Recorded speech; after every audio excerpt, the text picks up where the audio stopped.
नमस्कार, सारिकास किचनमध्ये तुमचं अगदी मनापासून स्वागत करते। तर मी आज झिंग्यांचा ठेचा बनवणार आहे। बरेच ठिकाणी याला सुकट देखील म्हटलं जातं, सुकटचा ठेचा। तर तो कसा बनवायचा बघूया। तर मी इथे अगोदर मिरच्या भाजून घेणार आहे। सर्वात अगोदर आपल्याला ठेचा बनवून घ्यावा लागेल, तर त्यासाठी मी अगोदर मिरच्या भाजून घेते। मी इथे लोंगी मिरच्या घेतलेल्या आहेत, तर त्या मिरच्या मी भाजून घेते।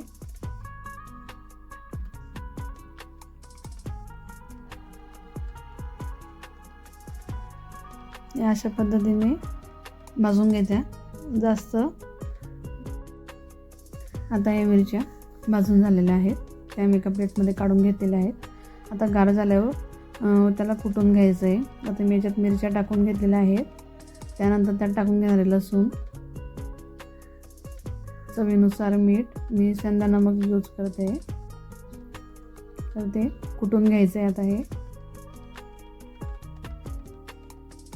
तुम्ही याला मिक्सरमध्ये बारीक करू शकता, पण ठेचा म्हटलं तर कुटलेला छान लागतो। तर यात थोडी आता कोथिंबीर टाकून घेते। कोथिंबीर टाकून याला परत एकदा कुटून घेणार आहे। अशा पद्धतीने कुटून घ्यायचं आहे। तर मी आता इथे घेतले झिंगे। तर मी हे झिंगे स्वच्छ करून घेतलेले आहेत, त्यातले खळे वगैरे जे कचरा असेल तो सगळा काढून घेतलेला आहे, की खाताना टुचू नये, खडा लागू नये म्हणून। तर मी आता इथे कढईत तेल टाकून घेते।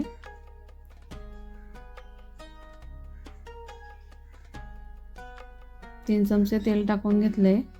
त्यानंतर सर्वात अगोदर झिंगे फ्राय करून घ्यायचे, त्यांना तळून घ्यायचे अगोदर, कारण ठेचा खाताना छान कुरकुरीत लागतो। त्यामुळे सगळ्यात अगोदर झिंगे तळून घ्यायचे। बघू शकता छान लालसर झालेत, छान तळले गेलेले आहेत। तर त्यात टाकून घ्यायचे आता कुटलेला ठेचा। तर सर्व ठेचा मी यात टाकून घेते। ठेचाला व्यवस्थित मिक्स करून घ्यायचे। अशा पद्धतीने झिंग्यांचा ठेचा नक्की करून बघा, तुम्हाला नक्कीच आवडेल। नक्कीच 2 चपाती जास्त खाणार। नंतर त्यावर टाकून घ्यायची कोथिंबीर।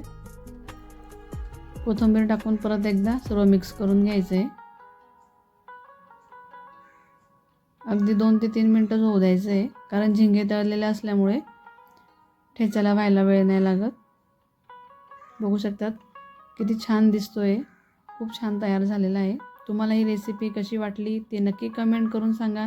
व्हिडिओला लाईक करा, शेअर करा, चॅनलला सबस्क्राईब केलं नसेल तर चॅनलला नक्की सबस्क्राईब करा। धन्यवाद।